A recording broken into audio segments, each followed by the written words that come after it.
I'm not really here. You're simply hearing the audio manifestation of a fever dream. What's going on, everybody? Here we go. Jesse's joining. Hello. Hello. Hello, hello. Hey, can you hear me? Yes, I can. Okay, cool. What's going on, everybody? You people in here? As I was just saying, I'm not really here. Not really here. Not really here. This is just you're hearing a fever dream manifesting in audio form. No, fortunately, no fever dreams this time. Have you heard of... Can hear you, but we can't see you. I think that's good. I think so. Can you hear me? Can you see me? Okay for work. Anybody know that reference? That's an uplifting movie. Jesus. Fever dreams. Anybody ever experienced fever dreams? Fortunately, I did not this time, but I have in the past. I found the last time I got super sick, Melanie didn't. Apparently, this is not a thing Melanie was aware of, but she experienced it firsthand the last time I got super sick. But if you don't know, basically a fever dream is where you get a fever so bad, your brain is like frying. So you stop making sense, and hey, here we go. Hi. Hello. Hello. I never make sense. No? Yeah, I was just telling him fever dreams. That's a thing that you were not aware of was an actual thing. No, because I take medicine and don't let my fever boil my brain. Well, sometimes it happens. Fortunately, it didn't happen this time. That's because I came and checked on you. That's true. But also, you came and checked on me because I had a fever dream that one time. That's true. Or whatever. And you just when you get sick, you get like weird sick. Yeah, I don't half it, man. I go all the way. Yeah, you do. I don't get sick. I get weird sick every time. He does too. It's like he's like, the bathroom and the kitchen were fighting, and I'm like, what? Oh man, it's weird. I kind of understand the logic behind it, though. It's because every place, I couldn't find a comfortable place, and every place had its own pros and cons. Like, at the time, in the computer room is where there was knowledge. And so if I went there, I would get more knowledge. Like I said, fortunately, I didn't get that sick this time. No. I'm still not over it. I'll be pretty useless a lot of this episode. But hey, let's go ahead and kick in some intro music. Yeah. All right. Man flew to the max, Paul Harder says. Yes. You got to do it all the way. Oh, it takes us. Here we go.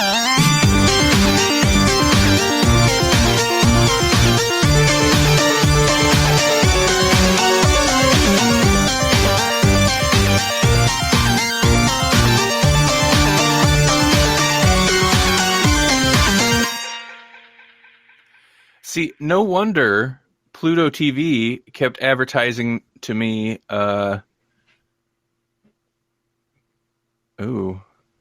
Matt Garner says, I'm a thoughtful guy. Right now I'm thinking about the millions of microorganisms living on my body. It's like I'm a mothership, a 100% male mothership. So that's pretty weird, but I like it. See, no wonder Pluto TV was kept advertising me. What was it? That man powder, or what was it supposed to? God, man powder. Yeah. I was telling Melanie about it last night. Nugenics or some crap. I'm not advertising for them because it seems very questionable to me. But they are advertising it as like. Ooh, we're getting echo. That was me. But they kept advertising it as like man rejuvenation or something. I don't know. It was ridiculous. I was watching classic Doctor Who. Yeah, and it totally sounds like something that's gonna like cause the next zombie apocalypse or something. Yeah, new Gen X. I was like, that's a thing that starts a sci-fi movie. Sci-fi horror. That's how we get Planet of the Apes. Is that what you want? Do you want Planet of the Apes? Because that's how we get it. No. I want there to be a cult that worships warheads, though. Oh yeah, fair enough. I'm pretty sure I live by that church. Really? Well, yeah, it's that church in front of that complex with all the light bulbs, which I thought was nuke. I thought that was the nuke plant, but that it is not. It was a ConAgra or something. Yeah. But there's like, it's so weird at night. So it's ConAgra. It's this big plant, but we thought they were the power plant because there's a nuclear plant just down the road. But they have 1 million light bulbs. 1 million light bulbs. And they're super bright. Like, it's brighter than the city next to it. It's crazy. Yeah, and at night, they're all on all the time. But in front of it, like directly in front of it off the highway, is this little church. This little, like, kind of, I don't know, it's not like a fancy church. It's just like a regular type of little building church. And I'm like, that's like the church of, I don't know, man. It's like the Church of the New Light or something like that, which is why it was super creepy. Because, it's like Tesla light bulbs all over the place. Yeah, it's either the Planet of the Apes church or it's like a Fallout church or something. Which is kind of the same. Matt Garner is having a fever dream, I think. I think so. Or he's trying to inspire one, dude. You messing with me? Is that Matt D pretending to be Matt G? You know what's funny? I just got some whittling tools like 3 days ago. So I'm going to whittle. I'll be a whittling old man. Sweet. Yeah. I feel like he's trying to like, you know how they have little coded keywords that like unlock unlock a special agent's like a sleeper agent. Oh yeah. I feel like that's what he's doing. He's trying to unlock all the sleeper agents that happen to be reading through the chat room. He's activating the Winter Soldier. Activating it. Yes, that's it. Jasper says, I was about to read his name. That's not even your real name, Jasper. New Gen X equals Resident Evil. Yeah, exactly. That's the kind of thing it reminds me of. Well, if you happen to watch Doctor Who on Pluto TV, like they will advertise that to you nonstop.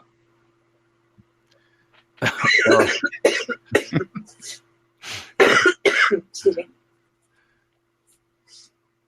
Wow. What? Top bug game?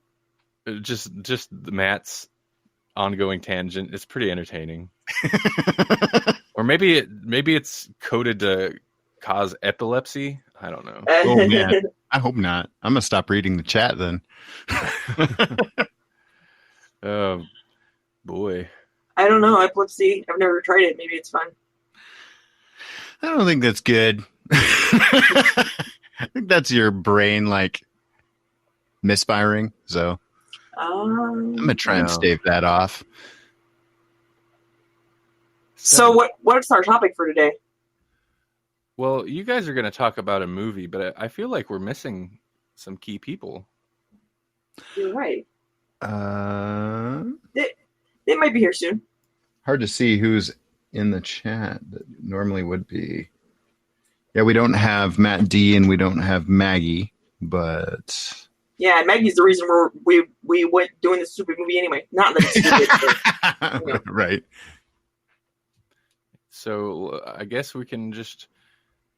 Oh, I'm an admin of the livecast. Yeah, I just realized you weren't, so I should make you one. Thank you.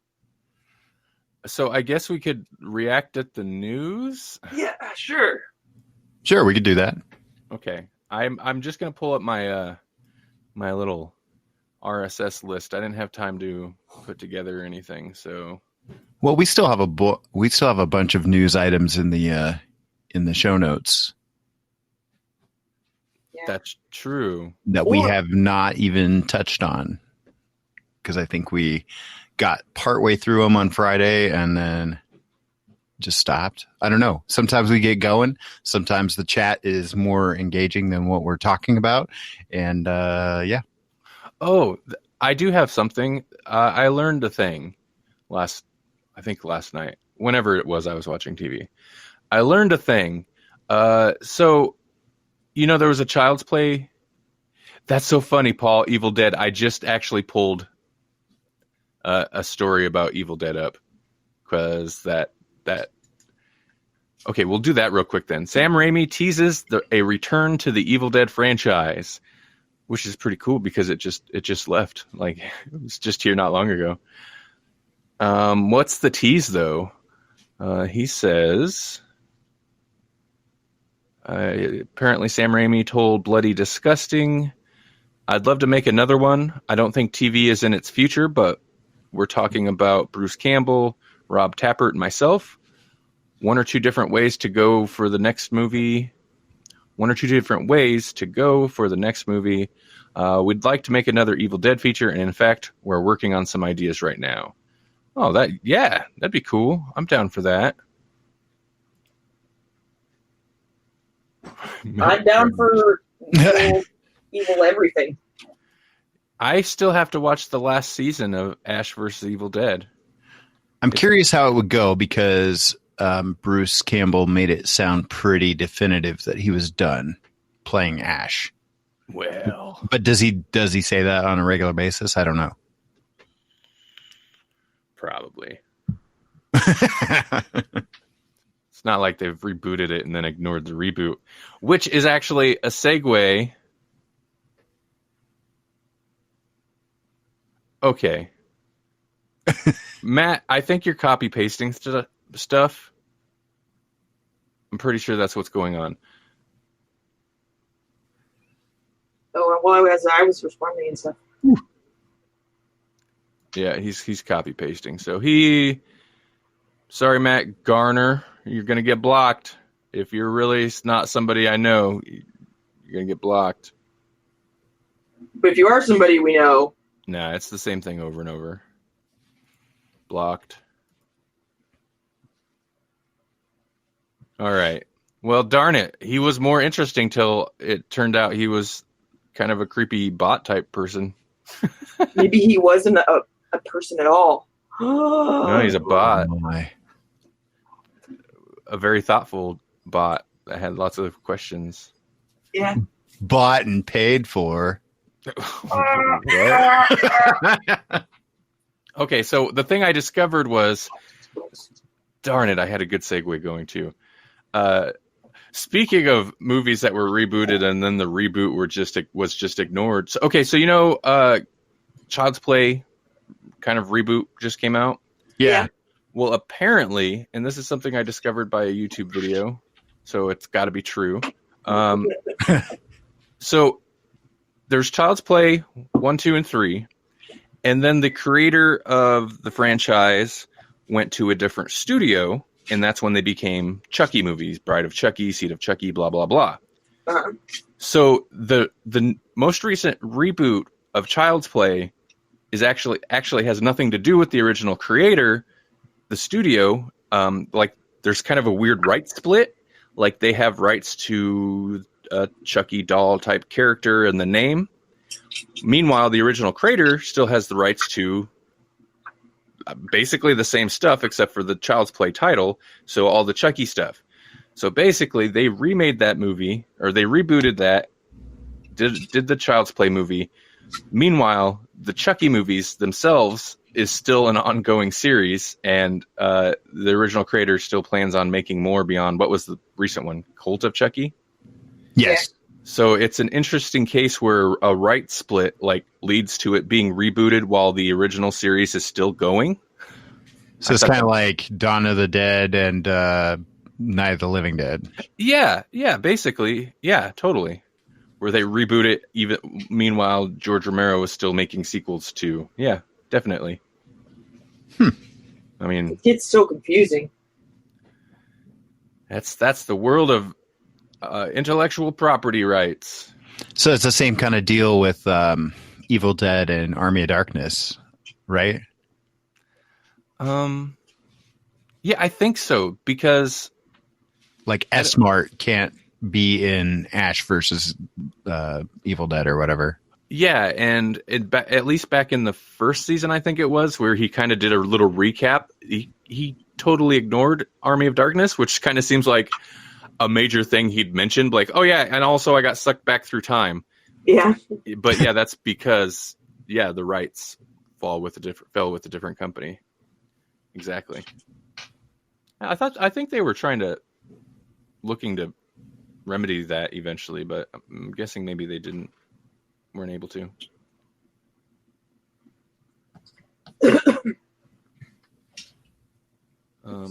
Yeah.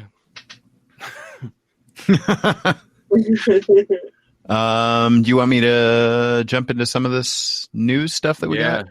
Okay. So Stranger Things is rumored to end with season 4.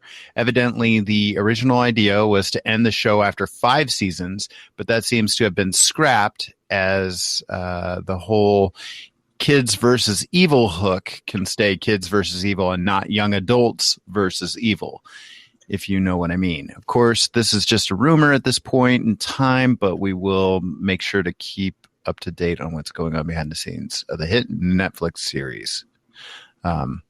So yeah, that was from comicbook.com. So I think I just pulled that off of Facebook. But yeah, so basically they're talking about the next season being the last season because the kids are growing up.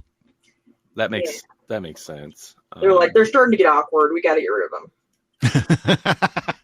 They are. Teenagers aren't cute. Nope. And the teenagers they have on there aren't cute either. Weird looking people. That's super rude, but whatever. Go ahead. I was going to say, well, the people that hadn't seen it aren't even on here, I don't think, if we wanted to talk about it. Oh, yeah. Yeah. Well, we don't really have to. Jesse, have you seen it? Have you watched it? I just finished it. Oh, well, we don't have to get into spoilers because it is pretty quick on the heels of it being released. But yeah, if you guys want to talk about it a little bit, I'm totally down because Melanie and we binged it last weekend. So we got through it pretty quick. I loved it. I thought the season was awesome. Yeah. Yeah, me too. Like I think I enjoyed it more than the second season. Yeah, I was gonna say that too. Season 1 was awesome, obviously, because we'd never seen anything like it. Season 2 was okay comparatively, but it wasn't scary at all, really, to me. But then this season was like, this really played on the John Carpenter stuff, which was always going to get my vote, you know. But there was very much like a They Live / The Thing vibe this season. Oh yeah, for sure. Oh yeah. I seen, I don't know, it was some article title, and I didn't read it at the time, but it's kind of the most accurate review, like mini review of it, is that it felt like an 8-hour long blockbuster, and I would kind of agree with that. Right. Yeah, they kept things going a little better this season, I think. You even had to wait after the credits for the scene that Randy was excited about. Oh yeah. Well, I was excited, but no, we're going to get into spoilers. Let's not do that. Yeah. Mm-hmm. Can I say, it seems like next time there's going to be all kinds of weird teenager sexual tension? I mean, there almost has to be. And that poor Will boy needs to find a girl. Or not, you know, I mean. Well, like, whatever. He needs to find something to occupy his time. Yeah. Yeah. You guys take over for a little bit. Okay. Do we want to keep going with news, or do we want to jump into some of this movie stuff? Yeah, let's do the movie because Ray didn't watch it anyway, so. Okay. All right. We were going to try and wait for Maggie and Matt D on this movie discussion, but they are. I don't think they're in the chat. They're off doing their own thing, I guess. They're off doing things. They have lives. Darn it. Anyways, what our homie, man, Randy leaves and I can't even talk now.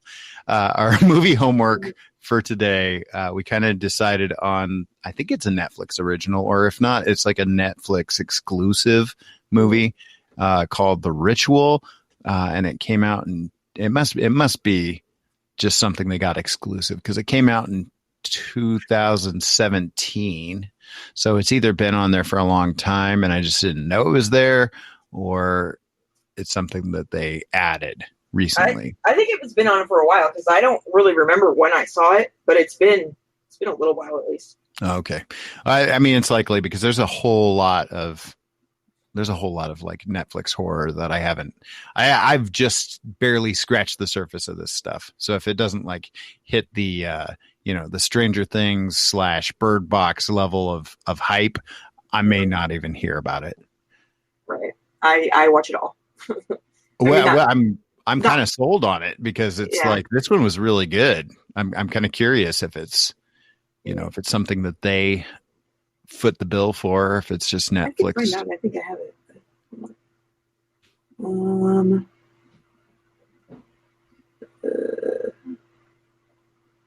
Let's see. It doesn't really say. I'm guessing it says production company was. It was distributed by Netflix. Okay. And so I'm guessing that's it. The production company was the Imaginarium. I don't know what that is. Okay. It kind of felt like something that came probably from England because that's where all the good stuff comes from. It is from UK. Hey, Maggie just joined the cat. Man, I'm telling you, I can't talk anymore. Maggie's in the chat now. Maggie, no worries. She says she likes cats. No worries. We're just barely getting started on the movie, The Ritual. So you're actually just in time. Yeah. We've got Randy back today a little bit, but I think he's very, very much still under the weather. So, plus he didn't get a chance to watch the movie. So we're jumping into the movie while he's taking a quick break. I had seen it a while ago. I don't remember when, but it was a while ago. But I liked it. The only thing I'm worried about is it's the kind of movie that I like anyway. So I've seen several others, and I'm gonna have to try and keep them separate in my mind. Okay. Just because there's a couple of instances that are really similar, and I don't want to get them confused. Sure. Real quick, a summary because we haven't even really talked about what this movie is yet. The summaries that I've read so far are very like brief and pretty vague, but it's a group of college friends reunite for a trip to the forest, but encounter a menacing presence in the woods that is stalking them. I don't want to get into too many of the spoilers just right off the bat, but 5 old friends from university meet over drinks at a pub and discuss plans for a trip to catch up with one another. This guy named Rob suggests hiking in Sweden, but that's quickly shot down by all the others. Later on, we have like an incident that happens, and basically it's a jump in time. Something tragic has happened, and they're kind of now doing this trip as almost like a memorial type of thing. Oh yeah. I mean, I don't know. Do we just jump into full spoilers? I mean, everybody. Yeah. It's gonna if they're gonna watch it, it's gonna be something that they're gonna find out instantly anyway. So it's not really giving much away. Right. And Paul says, "Do it. Go into spoilers." So we've got the go ahead. Ahead. Hey, and Matt D has joined us. Just got there. He's been in meetings all morning. Well, we're glad that you joined our meeting, Matt. Yep.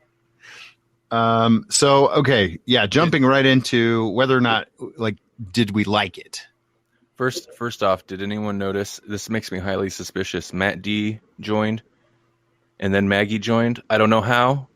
Same person. Same person? Matt and Maggie are the same person? Which is really impressive because I've we've talked to both of them, and they have very different voices. Yeah. So the question is, which one is the character? Is Maggie just like another Jerry the Gnome? That's a great question, and really is making me question my own skills of mimicry when I pretend to be Jasper. Okay, I'm sorry. Go ahead. Continue on the review. No, you're good. So, Melanie, you said that you had seen this before, but it's very similar to other stuff. Well, it's not all of it. There's some of it that's not really like anything. But Right. the friends going off into the woods thing, I've seen in several movies where, some guys go out into the woods and then some weird stuff ensues, Right. Well, I mean, it kind of reminds me of even Blair Witch Project. A little bit, not entirely, because this is less found footage stuff and more like they're all experiencing this stuff. But it still has a similar type of vibe in that like you can't see the main threat most of the time. A lot of the horror is kind of like, what's happening? What's going on? I can't see what that is, kind of thing. Just the dark woods and like twig snapping, kind of like ambiance thing. Right. So I hadn't even heard of it. I just was flipping through, and it looked like a thing that we would probably watch. It looked a little bit more like a thing that we would probably watch than the last movie that we did, which, so this is kind of more in our normal wheelhouse, I would say, than say The Perfection was. Mm-hmm. I liked it. I thought the main thing that this movie is supposed to do is kind of make you question what's going on. And give you that ratchet up the tension gradually as you go along. And I think it did a pretty good job of like slow release of information, like just enough to keep you creeped out. And then here's a little more to keep you even more creeped out. Like the first thing that they find is this like deer that's been gutted and it's up in the trees, and it's like that whole thing. And so like that's creepy, but it's also like, I don't know, maybe a hunter did that, Yeah, like it's creepy. Hunters always throw their deers up in way up in the tree and just leave it there. I mean, that's normal. And put Nordic runes on the tree. That's how you hunt, right? Well, maybe maybe there's a band of hobos in the area or something, Yes, Nordic hobos. And that's just like, that's some kind of like a hobo speak. I hope we don't have any hobos in the chat, because I don't. I'm not trying to judge you or your life choices. Right. So go. Checking in on the chat. Maggie said a while ago here, The Ritual was an interesting film to me because the cult-like worshippers in the film are an offshoot of my religion, so I took a vested interest in it. Interested to hear your thoughts. All right. So you're a tree worshiper? so me, yeah. Blair Witch can't say the same. Oh man, we got some drama unfolding. Paul and Matt D are potentially in fisticuffs. Is that what I'm reading? I don't know. Ewok hunters leave deer in trees. If Jedi taught me anything. That's fair. Okay. So Maggie follows the Astaru Nordic Viking religion. So I was curious about this, watching the movie. I was like, how close is it? Because they kind of made it seem in the course of this that it was like a pretty extreme sect type of thing. I would imagine, sacrifices and such that makes any religion a little extreme. Yeah, I would assume that, and also like it wasn't like they were like straight up Odin worship kind of thing. It was more like we're not just worshiping the the larger pantheon. We're worshiping like this specific creature, this specific godlike entity. Yeah, we might want to add that in the end they find a cult that is worshiping a creature. It's not just their crazy heads. Because right? No, it's legit. You might think that it's all just in the one guy's head because he's messed up from the event, right? In the beginning of the movie. I think that was a cool like juxtaposition too, like the way that they kind of have you guessing the whole time, like, is this just his trauma manifesting? Is this just like, like he's messed up? They're all messed up by the fact that this event happened, and we're kind of dancing around it. I think we can kind of just rip the Band-Aid off and say that was it this is Rob? No, Rob is the main character, isn't he? Anyways, there's the friends, and the one friend is killed in basically a stick up at a liquor store, and so they go on this whole trip basically to remember him. The one kind of the main character guy, was it Luke? He witnessed the whole thing, where his friend was basically killed in this stick up. But he doesn't do anything. And so then that kind of becomes, well, not just kind of, it becomes like the issue that he's dealing with throughout the whole film. And some of the other people too, because I know at some point somebody else says like he didn't do anything and he's a coward, and he kind of blames him for it also. Right. Randy, are you listening in? Are you with us? Yeah.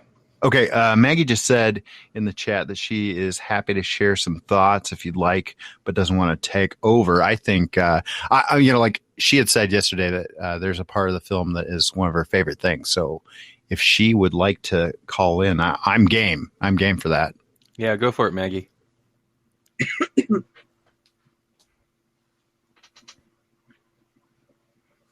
I don't know what to say in the meantime. I think my favorite part of the movie is. Okay. Guys, can you hear me?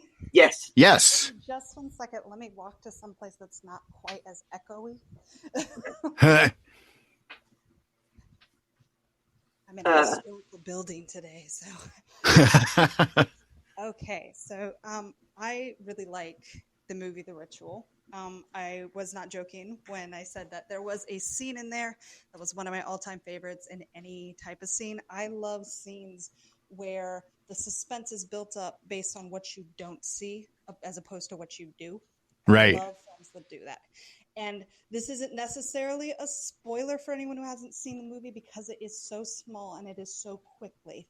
But there is an instance where the last two remaining survivors of the party are in the woods. And they decide to follow a stream. Mm-hmm. Yes. Yes. Do you know what the scene I'm talking about? Yeah, I think so. It's one of those sequences where, so everybody knows that there's a quote unquote monster in the movie. And in this particular scene, the reason why I absolutely adore it so much is the monster is in this scene in full view, the entire scene, but you do not see it. In fact, when I was watching the movie, I was looking straight at it going, it looks a little odd and out of place, but even my brain did not pick up on the fact that it's staring you straight in the face. It's right there. Oh, yeah? I'm going to have to go back to that scene. Yeah, I know. I don't think I didn't notice. Yes, until there is an instance in which this monster, the Jotun, which is what this monster is in the film, until the Jotun actually moves, you don't even see it until that split second at the end of the screen. And then you suddenly realize the entire time it's been right there. You can see it. It's straight there. It is so beautifully done. It is so beautifully filmed. I love the way it is done. Yeah. Love it. Those are my favorite kinds of scenes in films. Sure. And so, now I do. I want to go back and look specifically at that scene because, I love that. I think this movie has lots of good scenes too. Just like both visually and the like impact that they have. That's one of the reasons I like it as much as I do. I think. Agreed. I like this movie because it is so intense and yet it does not rely on jump scares. There is a reason to everything. I know that I watched it with a friend of mine and she complained that it seemed to start off a little slow.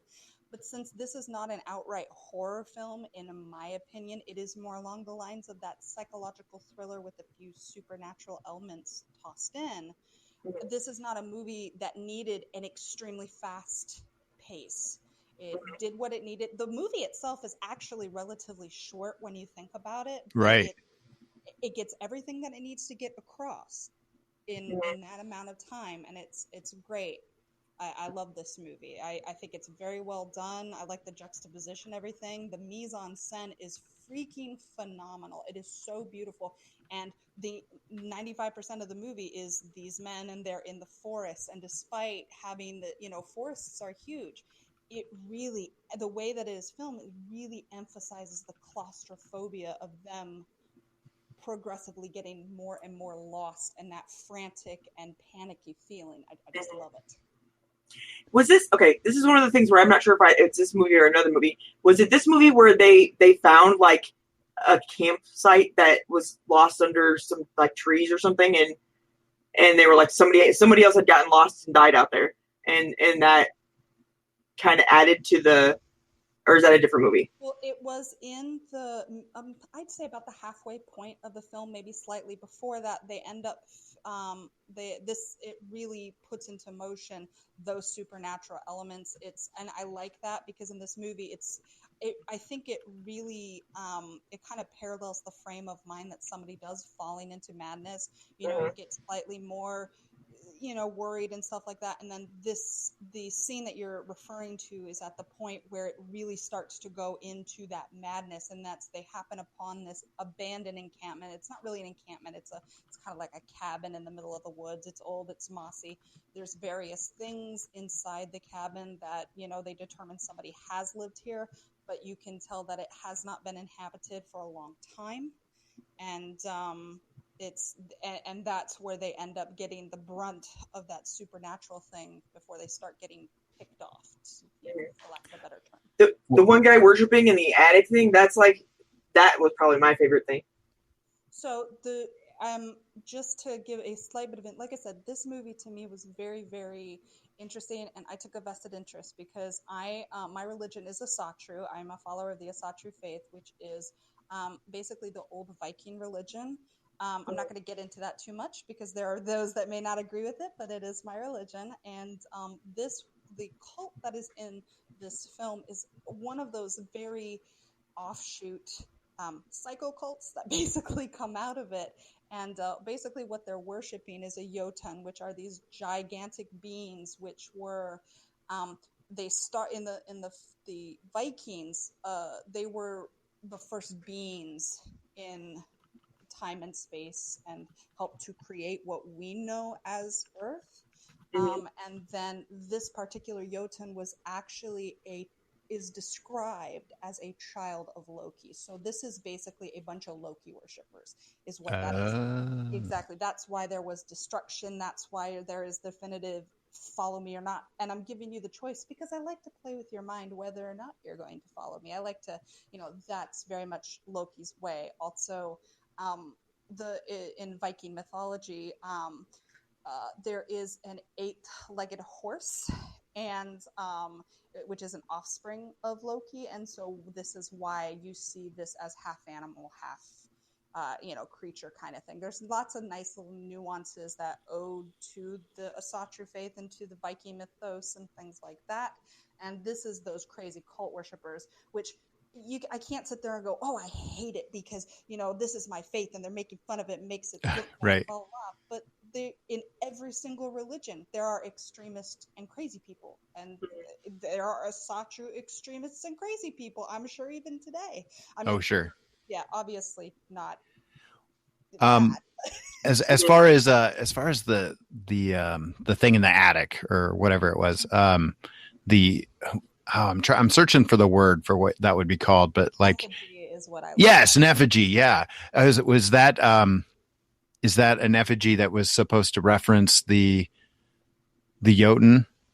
So Viking cultures were very, very good at wanting things that they could physically look at, touch, and feel that were representative of their gods, of who they worshipped and what they worshipped.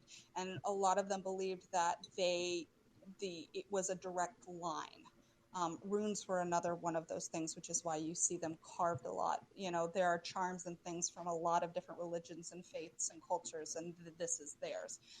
So that effigy was likely created by whoever had inhabited that cabin a long time ago as what they looked as a direct link to their god, and then they could, Loki in this instance, and then they could, give unto that effigy, very, very cult typey practice, but and then what was great about this film is each one of the men were affected by a different kind of madness, a different offset of that madness. And though unfortunately, and again, I don't want to try to give spoilers, though you can pretty much tell where we're going with this.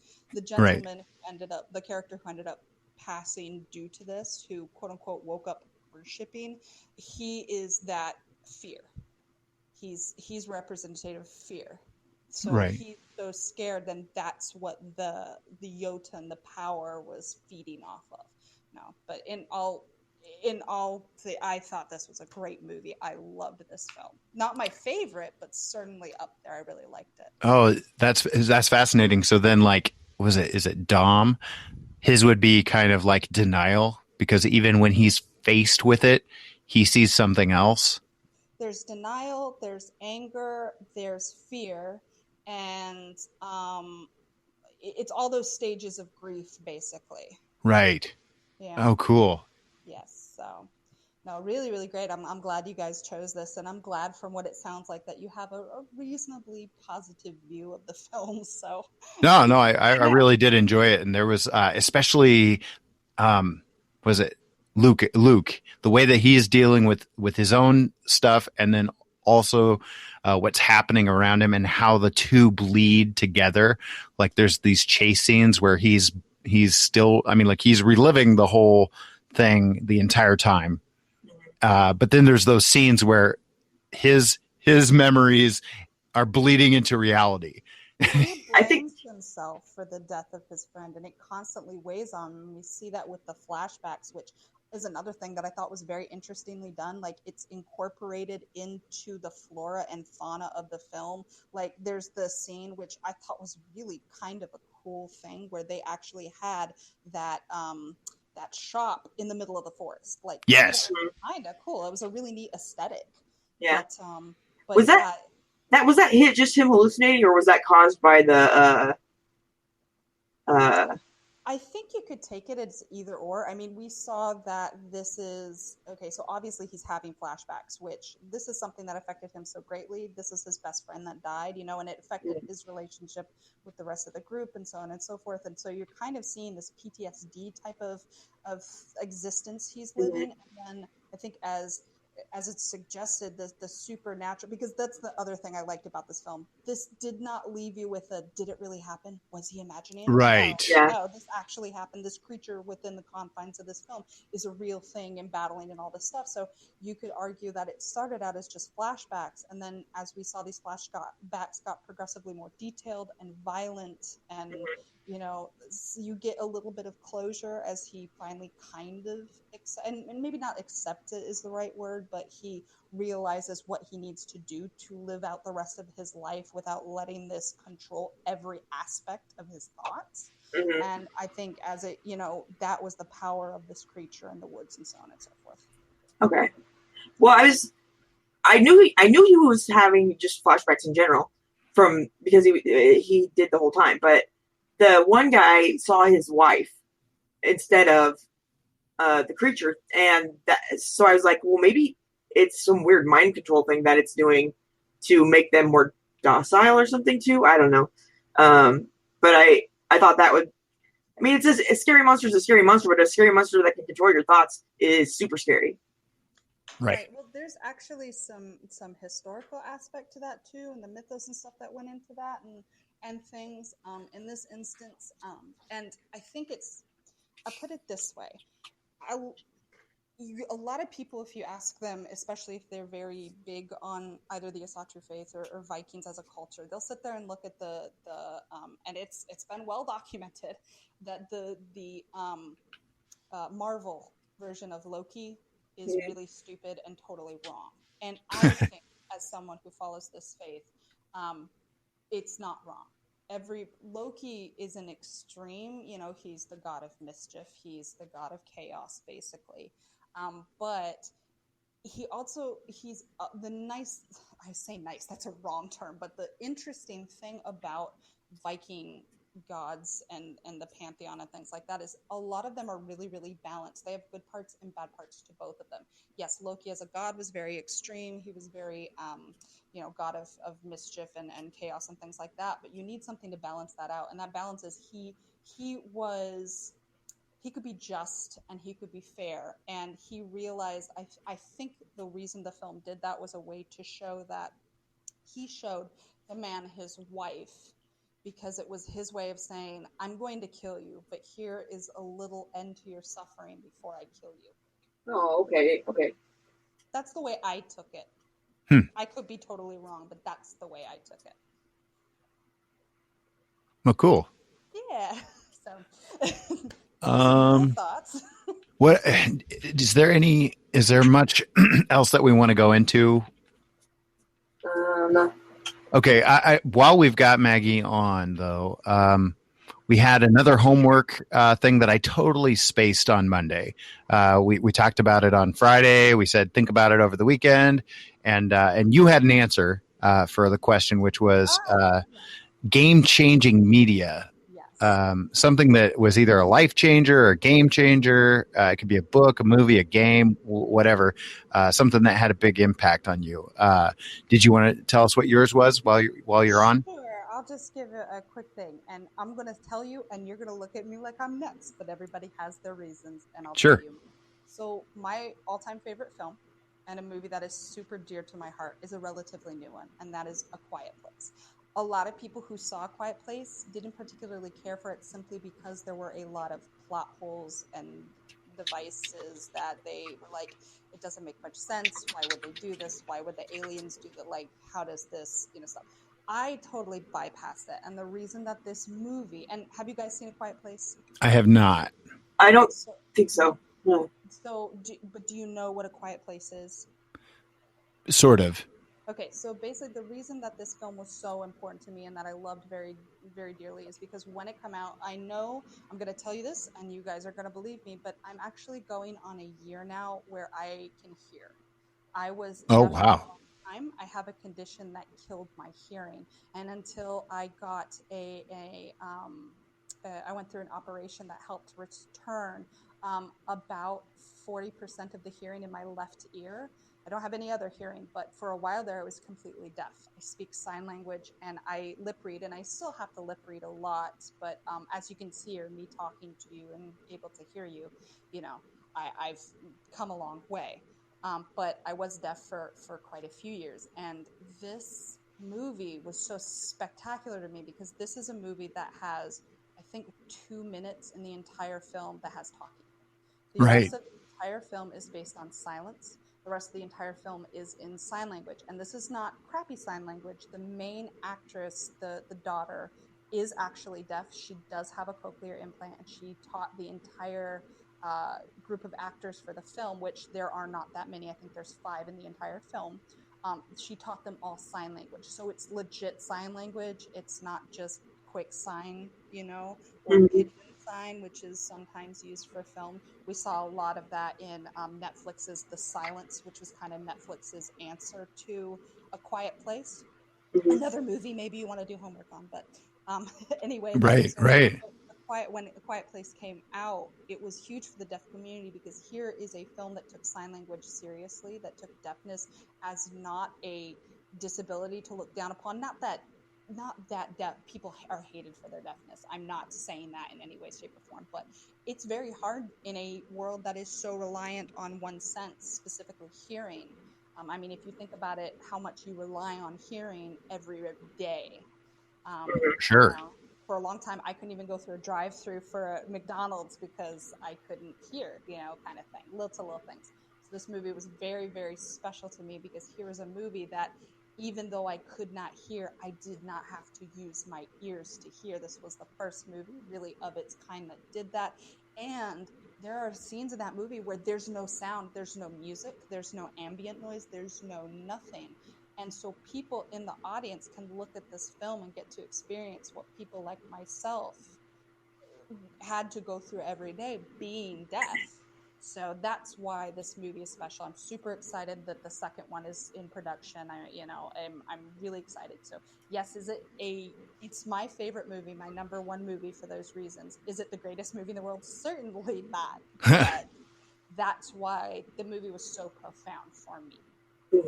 Oh, cool. You even answered my question, because I was going to say, I think they're making a sequel, and Yes. are you excited about that? So there you go. I'm so excited. Well, thank you guys for letting me give my input once again, taking over your. Oh, no, thank you. But thanks so much, guys. Mm-hmm. Awesome. Thank you. Yeah, I had wanted to see A Quiet Place, but we never did it. I don't know why. But maybe we just didn't happen upon it or something. And it's easier to watch something that is on Netflix, But I didn't know all that about it. That it was. I mean, I knew that they were quiet. I didn't know that it was like that much. I think I'm glad actually that I didn't ever see it in a theater or anything, because if it was like actually completely quiet, I would have to stop breathing because I would feel too loud no matter what I was doing. Like, I hate when I'm eating popcorn and it gets to a quiet moment in a movie, and then I'm like, stop chewing because everybody can hear me. But it's kind of like the opening to Gravity. Oh yeah, we went to the theater and saw that, and it's I want to say it's like silent for the first several minutes, and it's just like you can hear everyone in the theater. Mm-hmm. Yeah, I see what you're saying. Yeah.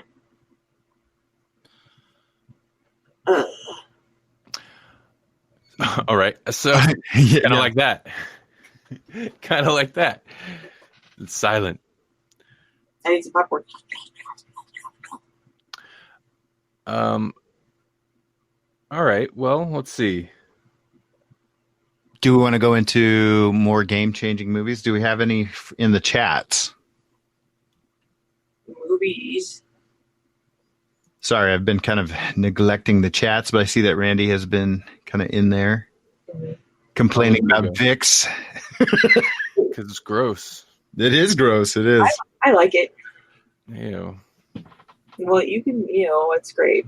Matt D has a game-changing book. What's that? Paul, I don't know, but Paul H. Harder says TV show Boston Legal. Boston Legal, yeah. What? Oh, that was like a spinoff of another show too.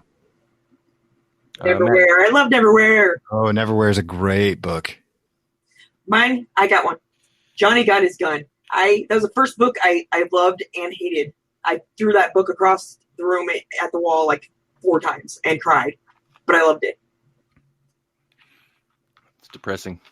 It is depressing. What is it like? It's a veteran from a war. He stepped on a mine, so he doesn't have any arms or legs, and his face got blown off. So basically, all he can do is hear. And he's laying in a bed, at the hospital, and he can't tell if he's asleep or awake. And he's trying to communicate with the people around him, but they don't understand, and they're doing things he doesn't want them to do and whatever. And it's just like really super frustrating because you'll get to a point where you think somebody might understand because he's trying to do like a Morse code to him. Mm-hmm. And you think that they're starting to get it, but then it's like, no, they're thinking it's something completely different and don't understand what he wants. And it just, I don't know. And just being in that state, I think would be the most frustrating thing in the world, to be trapped inside yourself, basically. Right. Yeah. Okay. I think you had kind of mentioned this on the show before because this sounds familiar. Yeah, I probably have.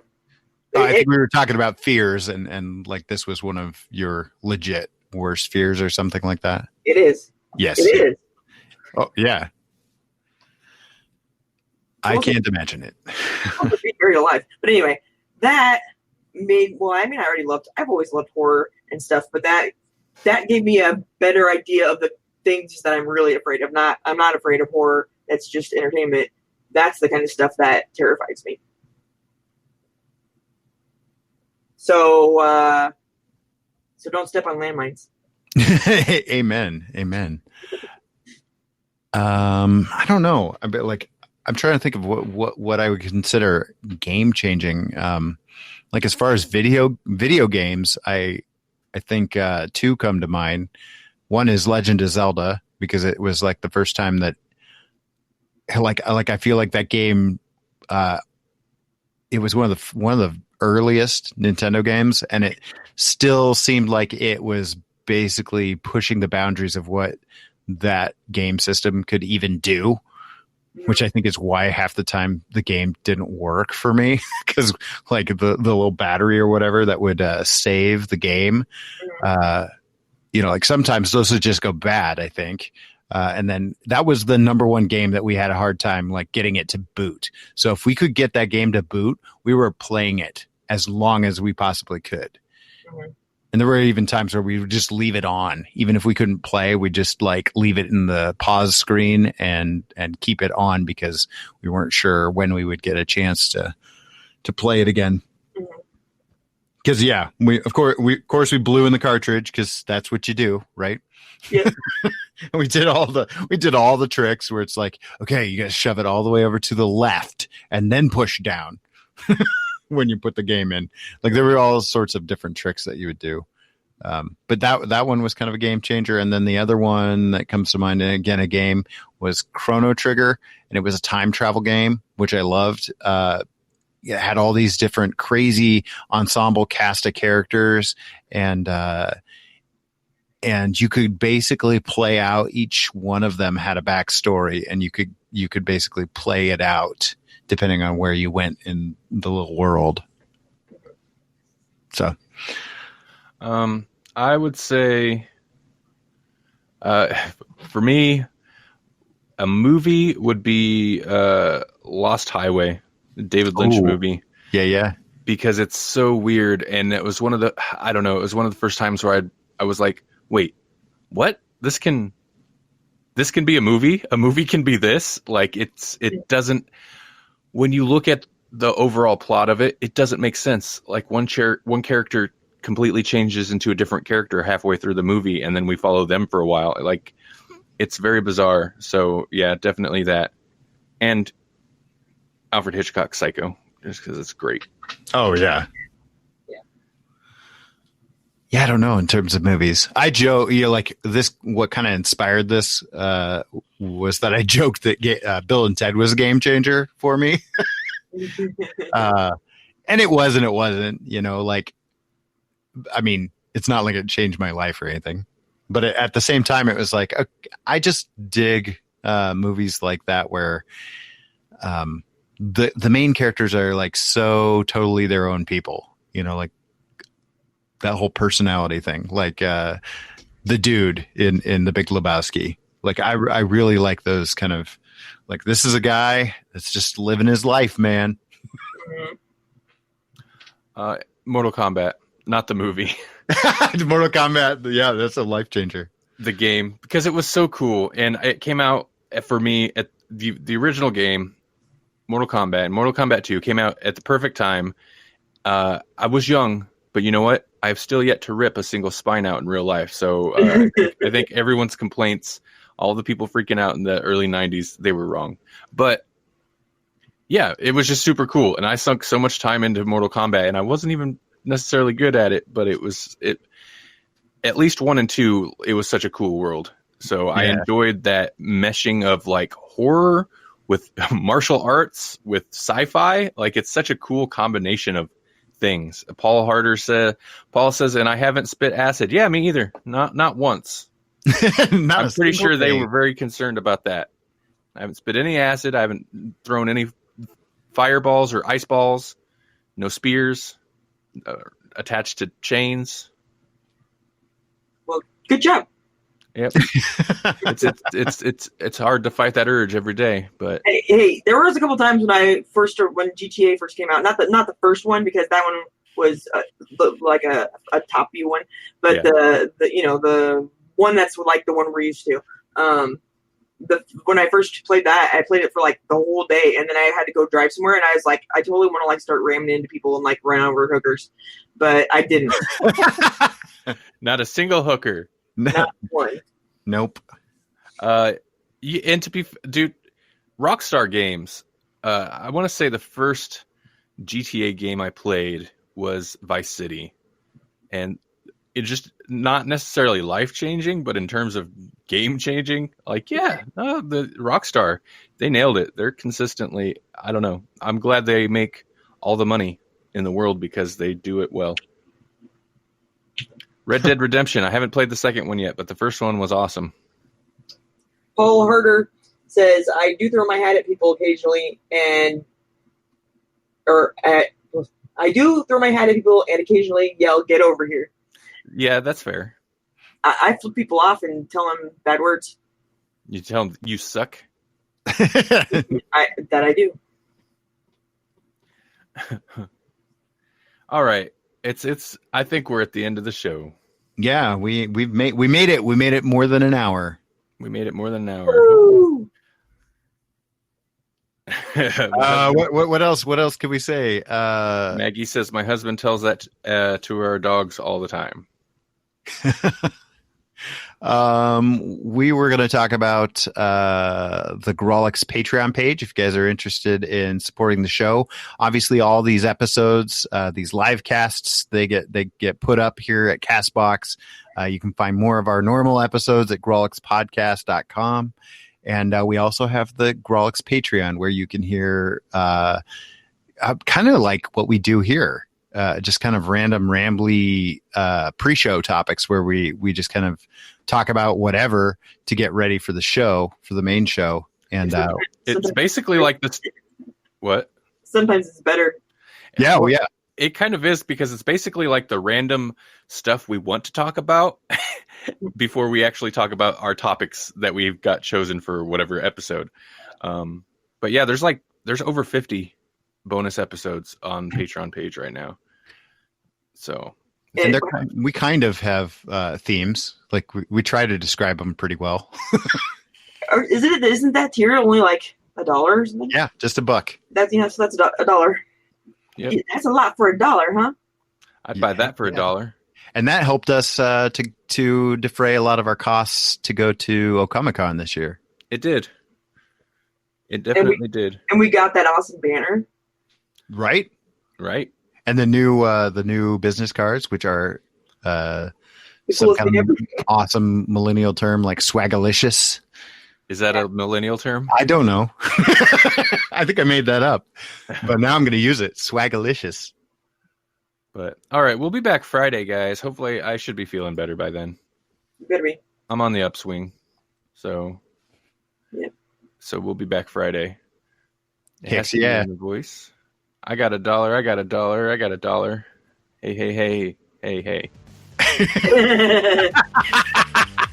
I'm just gonna read. Yeah. Yep.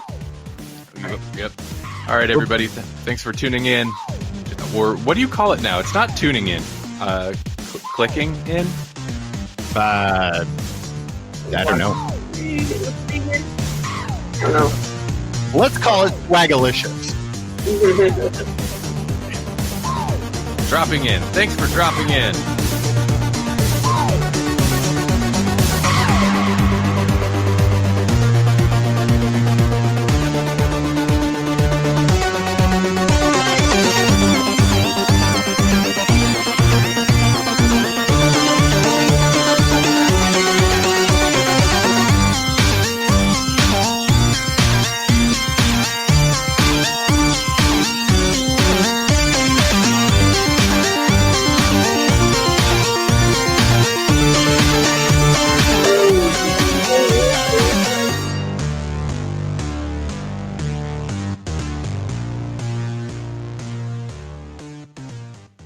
Dropping in sounds good. That reminds me of skateboarding, which reminds me of Tony Hawk Pro Skater.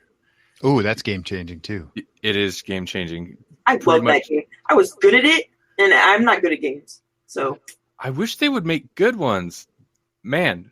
Because Tony Hawk Pro Skater 1 through, God, what did they stop at? 3 or 4 There is was where 4. I kind of stopped. Oh, okay. And then they went to like American Wasteland and a couple other ones. I played all of them up to a certain I didn't even play those other ones. If it didn't have a number in it, nope. Oh, really? Yeah, no. I played through a bunch of. I think I played up to just before they tried to get Guitar Hero with it, and they had the little skateboard accessory. I was like, no. I don't play Tony Hawk because I want to skateboard. I play Tony Hawk because I want to play Tony Hawk. Yeah. Oh, they tried to like DDR this thing where it's like, no, you're going to actually do the tricks. Yeah, and I heard it was bad. How does that even work? Did you have a half pipe in your living room? No, I'm assuming you just like would press forward and maybe side to side. And yeah, I don't know how it works, but the license went to another company, and since it went to another company, like they don't care. They just crap junk out, and they're not good. Do they even do like collections of the old games? Well, they did like Tony Hawk Pro Skater HD maybe, and I heard bad things about that. I'm like, how do you mess that up? All you have to do is update the graphics. Don't change anything else. Right. Like if you're just doing a Pro Skater, if it's just an HD version, yeah. Then don't do it. Just make the game. Right. But I heard bad things. I heard they kind of messed it up. Well, man, Tony Hawk should have a talking to them about it. Is he getting a paycheck? He don't care. Paul said, I tried to skateboard, failed miserably. Failed miserably. Jesse, you've seen me. Picture me falling flat on my bum. I don't know what part I'm laughing at, but I'm laughing. But I'm in the same camp, man. I would have loved to try to be a skateboarder, but we lived out in the country and there's not really anywhere to do that. And I also would fall on my bum. I used to skate everywhere when I was young. Oh, like skate, not like skateboard. Like I wore skates instead. I'm like, I can't skateboard, but I can skate, and that's what I'm going to do. Patreon.com/Grawlix podcast. GRAWLIX podcast. That's how you can find that. Or you can go to the regular website and we've got a link. Yep. I'm pretty sure. I don't think I did away with the link.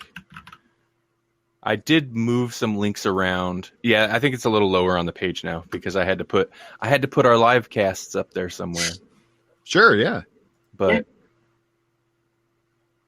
oh yeah, it's about halfway down. You won't be able to miss it. It's a big orange box. But okay, we should end this. All right. Should end this. End it. All right. Fight. Finish it. Finish him. Okay. All right. Thanks everybody for listening, and thanks you two. Hey, Jesse and Melanie, thank you for covering most of today and yesterday. It's very much appreciated. Yeah.